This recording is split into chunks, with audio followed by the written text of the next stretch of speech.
Hello, ഞാനിപ്പോൾ നിങ്ങളുടെ മുമ്പിൽ എൻ്റെ ഒരു സ്പെഷ്യൽ ചിക്കൻ ഫ്രൈഡ് റെസിപ്പിയാണ് ഞാൻ നിങ്ങളോട് മുന്നിൽ ഷെയർ ചെയ്യാൻ പോകുന്നത്. അപ്പോൾ എൻ്റെ ഒരു ചിക്കൻ ഫ്രൈ റെസിപ്പി. അപ്പോൾ ഏറ്റവും ആദ്യം കുറച്ച് കൂടുതൽ കോക്കനട്ട് ഓയിൽ ഞാൻ ഒഴിച്ചു. അതിലേക്ക് ഞാൻ ഒരു 3 സവോള നീളത്തിലരിഞ്ഞത് കുറച്ച് ഉപ്പും ചേർത്ത് നന്നായിട്ട് വഴട്ടുവാണ്.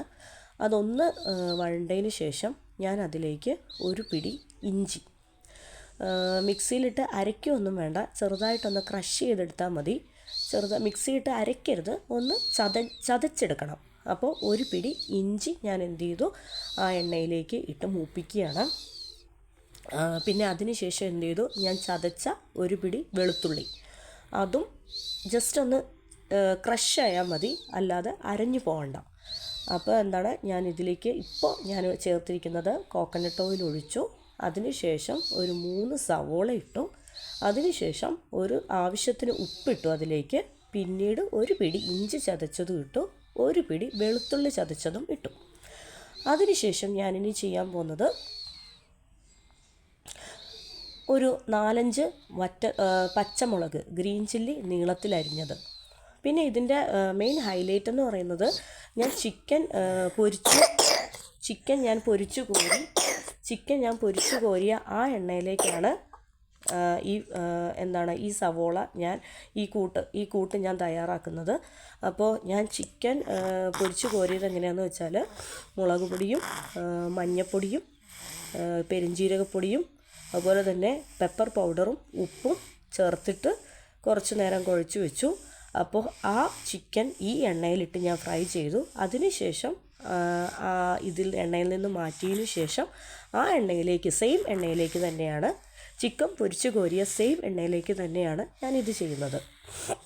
അതിന് ശേഷം ഞാൻ നീളത്തിലരിഞ്ഞ പച്ചമുളക് ഇട്ടതിന് ശേഷം ഞാനിതാ ഒരു പിടി കറിവേപ്പില ഇട്ടു. അതിനുശേഷം കുറച്ച് വറ്റൽമുളക് ക്രഷ് ചെയ്തതാണ്, കുറച്ച് വറ്റൽമുളക് മിക്സിയിലിട്ട് ഒന്ന് ക്രഷ് ചെയ്തു, അതും കൂടെ ഞാൻ ചേർക്കുകയാണ്. വറ്റൽമുളക് ഞാൻ ഏറ്റവും ലാസ്റ്റാണ് ചേർക്കുന്നത്. കാര്യം എന്താണെന്ന് വെച്ചാൽ, ഇഞ്ചിയും വെളുത്തുള്ളിയും പച്ചമുളകും കരിയാപ്പിലയൊക്കെ എണ്ണയിൽ കിടന്ന് നന്നായിട്ടൊന്ന് മൂക്കണം.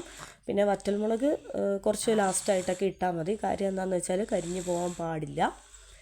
അപ്പോൾ എത്രത്തോളം ഈ ഫ്രൈഡ് ടേസ്റ്റ് എന്ന് പറയുന്നത്, നമ്മുടെ സവോളയും ഇഞ്ചിയും വെളുത്തുള്ളിയും എത്രത്തോളം ഫ്രൈ ആവുന്നോ അത്രത്തോളം ടേസ്റ്റ്. അതിനുശേഷം ഞാൻ എന്ത് ചെയ്തു, ഞാൻ പൊരിച്ച് റെഡിയാക്കി മാറ്റി വെച്ചിരുന്ന ചിക്കനും കൂടി ഇതിലേക്ക് ഇട്ടു. അപ്പോൾ ഇനിയാണ് നമ്മുടെ ടേസ്റ്റ് ഉണ്ടാകുന്ന ടൈമെന്ന് പറയുന്നത്. ഇത് എത്രത്തോളം കിടക്കുന്നോ അത്രത്തോളം ടേസ്റ്റാണ്. കാര്യം നമുക്ക് വേണമെങ്കിൽ ഇപ്പം തന്നെ ഓഫാക്കാം, കാരണം ഏകദേശം എല്ലാം ആയിട്ടുണ്ട്. പക്ഷേ ക്ലോസ് ചെയ്തിട്ട് കുറച്ചും കൂടി ആ ഇഞ്ചിയും വെളുത്തുള്ളിയും സവോളയൊക്കെ ഫ്രൈ ആയിട്ട് അതിനുശേഷം നമ്മൾ ചപ്പാത്തിയുടെ കൂടെയോ പത്തിരിയുടെ കൂടെയോ അതുപോലെ തന്നെ അപ്പത്തിൻ്റെ കൂടെയോ ഒക്കെ ചേർത്ത് കഴിക്കുകയാണെങ്കിൽ നമുക്കിത് മാത്രം മതി. വേറൊരു ഗ്രേവിയും വേണ്ട, ഒന്നും വേണ്ട. അത്രയ്ക്ക് ടേസ്റ്റി ആയിട്ടുള്ള ഒരു ഐറ്റമാണ്. പിന്നെ ഞാൻ വീഡിയോയിൽ കാണിച്ചിട്ടില്ല, ഏറ്റവും ലാസ്റ്റ് ഒരു ടൊമാറ്റോ അല്ലെങ്കിൽ ഒരു ഹാഫ് ടൊമാറ്റോ ചെറുതായിട്ട് ചോപ്പ് ചെയ്തിട്ട് അതും കൂടെ ഈ എണ്ണയിലോട്ടൊന്ന് മിക്സ് ചെയ്തെടുക്കണം. അപ്പോൾ എല്ലാവരും